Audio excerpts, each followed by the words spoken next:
अस्सलाम वालेकुम। मेरा नाम मोहम्मद यासिर अली। जैसा कि मैंने पिछली वीडियो में कहा था कि हम ने जो एक वीडियो बनाई है पार्ट 1, उसमें कोशिश की थी कि जो क्वेश्चन है कि जी हमने सब कुछ किया लेकिन फिर भी हमारे गर्मियों और सर्दियों में बच्चे मर जाते हैं या बड़े बर्ड्स मर जाते हैं, उसकी वजह क्या है।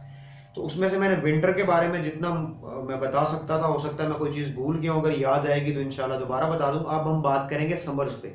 अब समर्स में क्या होता है कि स्पेशली जिन लोगों के शेड जो हैं वो जाली के बने हुए हैं और ऊपर उन्होंने फाइबर शीट लगाई हुई है या उन्होंने जो लोहे की छत होती है वो डाली हुई है, तो वो लोग क्या करते हैं कि टोटली उसको जैम पैक कर देते हैं। जिस तरह विंटर में हम जैम पैक करते हैं कि चारों तरफ से जो है उसको बिल्कुल ही बंद कर देते हैं कि ताकि धूप ना लगे और गर्म हवा भी ना लगे। अब उससे वो धूप से तो बचा लेते हैं, गर्म डायरेक्ट हवा से बचा लेते हैं। लेकिन क्या होता है, जिस तरह विंटर्स के अंदर जिस तरह विंटर्स के अंदर जो है वो आप जब जैम पैक करते हैं तो अंदर पॉइजनस गैस इकट्ठा होने जाती है। इसी तरीके से समर्स के अंदर भी होता है।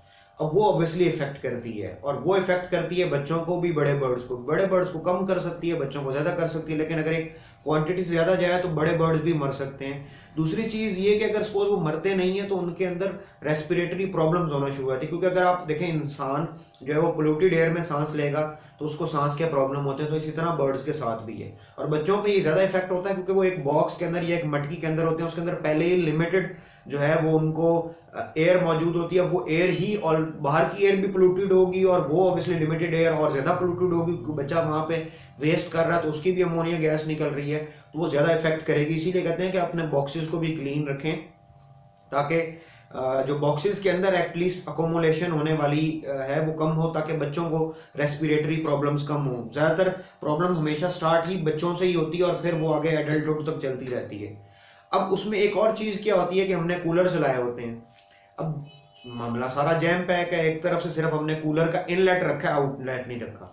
जब आपने इनलेट रखा हुआ है, आउटलेट नहीं रखा हुआ, तो ऑब्वियसली हवा इनफ्लो हो रही है या अंदर जा रही है, लेकिन वो मोस्टली औकात जो है वो वहाँ अकोमोलेट हो रही होती है हवा, और वो पोल्यूटेड एयर ज़्यादा होती है, ये एयर इतना कम नहीं करती। अब दूसरी चीज़ कि कूलर चल रहा है, ठीक है, लेकिन कूलर चलने के बाद अगर आपने प्रॉपर वेंटिलेशन नहीं रखी हुई तो क्या होगा, अंदर हबस होना शुरू हो जाएगा। स्पेशली हबस के दिनों में भी, और वैसे भी जब उसको ऑब्वियसली क्रॉस वेंटिलेशन नहीं मिलेगी तो एक हद से ज़्यादा जो है वो हबस क्रिएट करेगा। वो हम जब जाते हैं हमें नहीं महसूस होता क्योंकि हमारी बर्दाश्त में और परिंदों की बर्दाश्त में भी डिफरेंस है। दूसरा ये है कि हमने थोड़े टाइम के लिए जाना है, हमने वहाँ परमानेंट नहीं रहना, और बर्ड्स ने वहाँ परमानेंट रहना है। अब वो हबस जो है जब एक हद से ज़्यादा जाता है तो ऑब्वियसली बर्ड्स मरते हैं। अक्सर लोग कहते हैं कि हमने कूलर भी लगाया हुआ है, हमने शेड कवर भी किया हुआ है, लेकिन फिर भी अक्सर औकात टेम्परेचर भी मेंटेन होता है लेकिन बर्ड फिर भी मर जाता है क्योंकि हबस की वजह से घुटन होती है। आप ये देखें कि हबस के दिनों में हमें घुटन महसूस होती है, हमें पसीना ज़्यादा आता है, हमें घुटन होती है। गर्मी के दिनों में हमें ज़रूर पसीना भी आता है, स्वेटिंग भी होती है, लेकिन हमें घुटन नहीं होती, ठीक है। वो घुटन हमें हबस के दिनों में होती है। इसी तरीके से जब आप हबस की सिचुएशन अंदर क्रिएट कर देंगे तो घुटन होगी। अब उसकी वजह से डेड इन शेल भी होगा, बच्चे भी मरेंगे, रेस्पिरेटरी प्रॉब्लम भी होगा, बड़े बर्ड्स भी आपके एक्सपायर होंगे। तो कोशिश करें विंटर्स हों या समर्स हों, अगर आप पैक भी कर रहे हैं तो क्रॉस वेंटिलेशन के साथ करें। अगर आप प्रॉपर क्रॉस वेंटिलेशन नहीं करेंगे तो भाई नुकसान उठाएंगे। तो बेहतर ये होता है कि स्पेशली हबस के दिनों में आप पंखा यूज़ करें, वाटर कूलर मत यूज़ करें, सिर्फ उसका पंखा चला लें, उसको यूज़ कर लें। और गर्मियों के जो दिन हैं उनमें भी अगर सपोज आपने, जब ये स्टार्ट के दिन होते हैं लू के दिन, उनमें भी अगर आपने वाटर कूलर यूज़ करना है तो कोशिश करें कि क्रॉस वेंटिलेशन लाजमी हो, नहीं तो उन दिनों में भी हबस की वजह से आपके बर्ड्स मर सकते हैं। अगर आप ये चीज़ें करेंगे, बजाय उसको जैम पैक करने के, आप कुछ साइडें देखें ऐसी अपनी ओपन रखें जहाँ से धूप मॉर्निंग में और इवनिंग में, क्योंकि देखिए गर्मियों में भी बर्ड्स को धूप डायरेक्ट ना भी लगे तो उसकी रोशनी चाहिए होती है, उस रोशनी से बहुत कुछ मिलता है बर्ड्स को, वो बड़ा इंपॉर्टेंट होता है, बड़ा वाइटल होता है। तो आप धूप को बिल्कुल ब्लॉक ना करें, थोड़ा बहुत ज़रूर ब्लॉक करें लेकिन बिल्कुल ब्लॉक ना रखें, और वेंटिलेशन को एक अहमियत दें, क्योंकि अगर आप नहीं देंगे तो फिर आपके बर्ड्स में रेस्पिरेटरी प्रॉब्लम्स होंगे, और रेस्पिरेटरी प्रॉब्लम्स फिर आपके जो आने वाली सारी नस्लें हैं उनमें फिर पास ऑन होते रहेंगे। जिस तरह एक ख़ानदान होता है उसके अंदर दमे का प्रॉब्लम जो है वो चलता रहता है, सबको वो पास ऑन होता रहता है। क्यों? क्योंकि उनके बड़ों को था, तो ये फिर आपके जीन्स में चीज़ चली जाती है और फिर प्रॉब्लम होता है। तो ये मैंने पूरी कोशिश की है विंटर्स के लिए अलहदा और समर्स के लिए अलहदा, और कोशिश किया जितना मैं इस मामले में गाइड कर सकूं।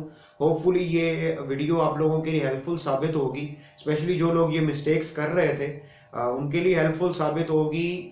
और उसके बाद इंशाल्लाह मैं और मज़ीद इस तरह की वीडियोस बनाऊंगा। आप इस चैनल को सब्सक्राइब करें ताकि आपको मज़ीद इस तरह की वीडियोस मिल सकें। और इन वीडियोस में सिर्फ मैं नहीं, कोशिश करूंगा मेडिकल के स्टूडेंट्स भी आएँ, मेडिकल के प्रोफेसर्स भी आएँ जो वेटनरी से ताल्लुक़ रखते हैं या एवियन फील्ड से ताल्लुक़ रखते हैं, एवियन एक्सपर्ट्स भी आए, पाकिस्तानी भी, फॉरेनर्स भी, और मैं इंशाल्लाह खुद भी इंफॉर्मेशन प्रोवाइड करूंगा। तो आप अगर हमें सपोर्ट करेंगे तो उससे ज़रा एक इंकरेजमेंट मिलती है, अगर नहीं भी करेंगे तो ऑब्वियसली मैं एक डाई हार्ट हॉबियर हूँ, तो मैं जो काम कर रहा हूँ वो अपने हिसाब से करता रहूँगा। मेरा एक पैटर्न है और मेरा दिल करता है इसलिए मैं करता हूँ। मुझे आप फोर्स नहीं कर सकते। और दूसरा, मुझसे ज़्यादा ये अल्लाह ताला ने मुझे इस तरीके से बनाया है कि अल्लाह ताला ने मुझसे ये काम लेना था और मेरे से अल्लाह ताला की ज़ात ये काम ले रही है, इसलिए मैं कर पा रहा हूँ। नहीं तो इंसान क्या है, कुछ भी नहीं है। वो अल्लाह ताला की ज़ात अगर ना चाहे तो मैं चाहते हुए भी कुछ नहीं कर सकता। तो इस चीज़ का थोड़ा सा आप भी ख्याल रखें, क्योंकि आपकी अप्रिसिएशन जो है वो थोड़ी सी मोटिवेशन देती है। अगर नहीं भी होगी तो जिस तरीके से बहुत से लोग मुझे नहीं भी अप्रिशिएट करते for doing many many things, तो फिर भी मैं करता रहता हूँ, क्योंकि अल्लाह ताला की ज़ात ने मेरे ज़िम्मे ये काम लगाया और मुझे ज़रिया बनाया है लोगों तक ये इन्फॉर्मेशन पास ऑन करने का। और इंशाल्लाह मैं आप लोगों के साथ फैक्चुअल नॉलेज शेयर करता रहूँगा। Thank you very much.